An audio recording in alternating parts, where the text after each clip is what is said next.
सर्व वाचकांना नमस्कार.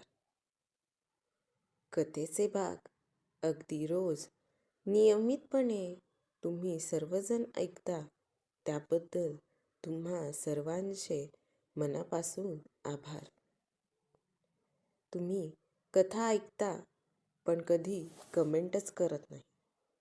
त्यामुळं तुम्हाला कथा आवडते का हे मला कळत नाही. तुमची एक कमेंट म्हणजे कथा पोस्ट करायला मिळालेली प्रेरणा असते. त्यामुळं कथेचे भाग पूर्ण ऐकत जा आणि शेवटी एक छोटीशी कमेंट नक्की करत जा. जे नवीन वाचक या चॅनलशी जोडलेत त्यांच्यासाठी कथेचे आधीचे सर्व भाग प्लेलिस्टमध्ये उपलब्ध आहेत. जरूर ऐका. वळूया आजच्या भागाकडं. दुसऱ्याची बायको भाग 25. रात्री बराच वेळपर्यंत नैना आणि योगिता गप्पा करत बसल्या होत्या. दोघीजणी खूप उशिरा झोपल्या. योगितासोबत गप्पा केलेल्या सगळ्या गोष्टी नैनाला स्वप्नात दिसत होत्या. नैनाला जाग आली ती कुणाच्या तरी जोरजोरात दार वाजवल्यामुळे. योगे, उठ ना, दार वाजतंय. नैना योगिताला उठवू लागली. झोप ग, मांजर असेल. योगितानं कूस बदलली. मांजर दार वाजवत असते का? नैना म्हणाली. तेवढ्यात दारावर पुन्हा थाप पडली. योगिताही खडबडून जागी झाली. तिनं भिंतीवरच्या घड्याळात पाहिलं. सकाळचे 6 वाजले होते. कोण असेल ग? योगिता म्हणाली. पुन्हा दार वाजलं. बघतेच कोण आहे ते. नैना दार उघडायला गेली. योगिताही तिच्या मागच उभी राहिली. नैनानं दार उघडलं. दिप्या, तू? दारात नैनाचा मामेभाऊ दीपक उभा होता. त्याला बघून नैनाला आश्चर्य वाटलं. तायडे, अगं आई उठायच्या आत चल घरी. ती उठली आणि तू घरात आलेली दिसली नाहीस तर पुन्हा रागवायची तुला. मी अंगण झाडून सडा टाकून ठेवला. तू रांगोळी काढून घे. काही दिवसात सासरी जाशील ग. राहिलेले दिवस तरी तुला आईचे बोलणे पडू नयेत असं वाटतं. दीपक म्हणाला.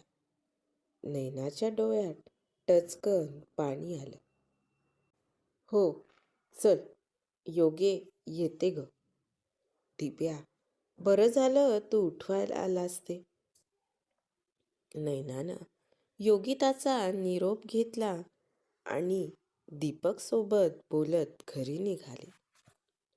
दीपकनं खरंच अंगण वगैरे झाडून सडा टाकून ठेवला होता. घरी पोहोचल्यावर दीपक बैठकीच्या खोलीत जाऊन पुन्हा झोपला. नैनानं अंगणात चटकन रांगोळी काढली. घरात गेली आणि सकाळच्या चहा नाश्त्याची तयारी करू लागली. तेवढ्यात संगीता मामी उठल्या. नैनाला घरात येऊन कामं करताना बघून त्या काही बोलल्या नाही. दिवस पुढं सरकत होते. लग्न जुळल्यापासून नैनाच्या मागं कामांचा सपाटाच लागला होता. लग्न जुळल्याचा आनंद कमी आणि कामाचा शीण तिला जास्त झाला होता. मामीचे ब्लाऊज शिवल्यावर तिनं स्वतःचे ब्लाऊज शिवले. साड्यांना फॉल पिको केला. सगळं घर कानाकोपऱ्यातून आवरून लख्ख केलं. घरात जास्तीचं भरलेलं वाहन सामान निवडून वाळवून साफसूफ करून ठेवलं. घरातले डब्बे वगैरे घासून पुसून लख्ख करून ठेवले होते. नैना, आज चिवडा लाडू बनवायला घे. घरात पाहुणे आल्यावर द्यायला लागेल, मामी तिला म्हणाल्या. मामी, तुम्ही प्रमाण सांगता का? एवढ्या जास्त प्रमाणात मी कधी केलं नाही म्हणून म्हटलं. नैनानं कधी नाही ते घाबरतच होईना मामीला म्हटलं. मामीनं डोळे मोठे करून तिच्याकडं पाहिलं. उगी बिघडलं आणि किराणा सामान वाया गेलं तर, म्हणून मी. नैना बोलता बोलता थांबली. चल, सांगते मी तुला, मामी म्हणाल्या. नैनानं मान डोलवली आणि चिवडा लाडू बनवायला घेतला. मामी सांगतील तसे पदार्थ करून तिनं मोठ्या मोठ्या डब्यात भरून ठेवले. लग्नाला 5-6 दिवस बाकी होते.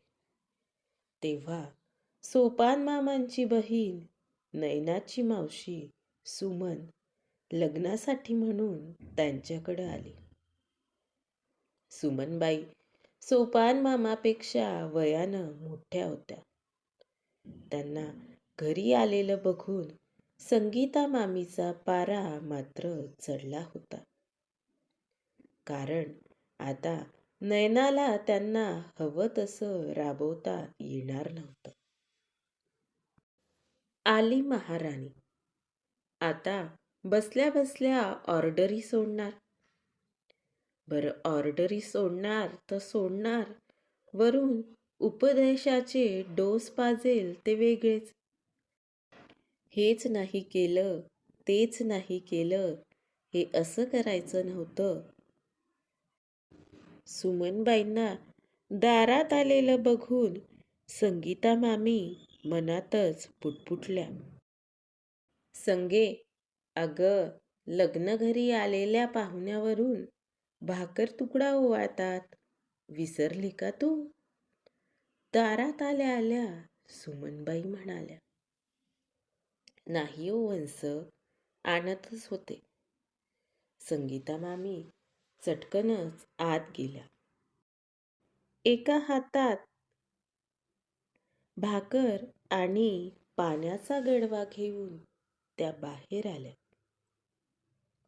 सुमनबाईंवरून, त्यांच्या सुनेवरून आणि नातवावरून त्यांनी भाकर तुकडा ओवाळला आणि पाणी टाकलं. कुठे आहे आमची नवरीबाई? सुमनबाई घरात आल्या आल्या त्यांनी नैनाबद्दल विचारलं. नैना पाणी घेऊन बाहेर आली. अगं नवरी ना आता तू, आता कामं करू नकोस. सुमनबाईंनं नैनाच्या हातातलं पाणी घेतलं आणि बाजूला ठेवलं आणि तिला कडकडून एक मिठी मारली. किती लवकर मोठी झालीस ग पोरी? त्यांच्या डोळ्यात पाणी आलं. नैनाचेही डोळे भरून आले होते. असं रडायचं नाही. आणि हे काय, नव्या नवरीचं काहीच तेज नाही चेहऱ्यावर? संगे, पोरीला कामाला जुंपलंस होय? सुमनबाई म्हणाल्या तसा संगीता मामीच्या चेहऱ्याचा रंग उडाला. काही काय बोलता वंस? अहो, तब्येतच बरी नव्हती तिची, म्हणून चेहरा पार उतरून गेलाय. आणि सासरी जायचं म्हटलं की कोणत्याही पोरीला थोडं टेन्शन येतंच की. त्यामुळं अशी निस्तेज दिसते. मामी शब्दांची जुळवाजुळव करत म्हणाल्या, नैना, अगं काय झालं होतं? सुमनबाई काळजीनं विचारपूस करत होत्या. काही नाही ग मावशी, ताप आला होता जरा. नैनानं मामीची बाजू सावरली. ऊनही फारच आहे ग, सुमनबाई म्हणाल्या. हो तर, डॉक्टरही म्हणाले ऊन लागलं असेल म्हणून, संगीता मामी म्हणाल्या. बरं, जाऊ दे सगळं. आता तुला बरं वाटतंय ना? बघ, गायत्री आली आहे ना माझ्यासोबत. अगं, तुला सांगायचंच राहिलं. तिचा ब्युटी पार्लरचा कोर्स झालाय.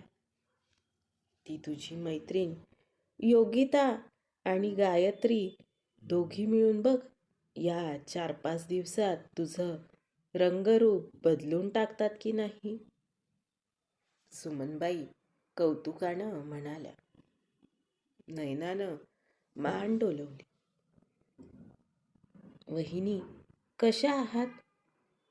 नैना सुमनबाईच्या सुनेला गायत्रीला म्हणाली.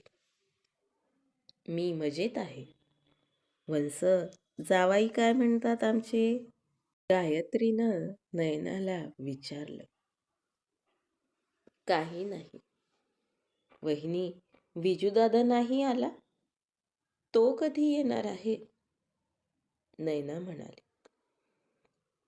अगं, त्यांच्या सुट्ट्यांचा सध्या प्रॉब्लेम आहे. लग्नाच्या आदल्या दिवशी येतील, गायत्री म्हणाली. संगे, सोपान कुठं गेला ग?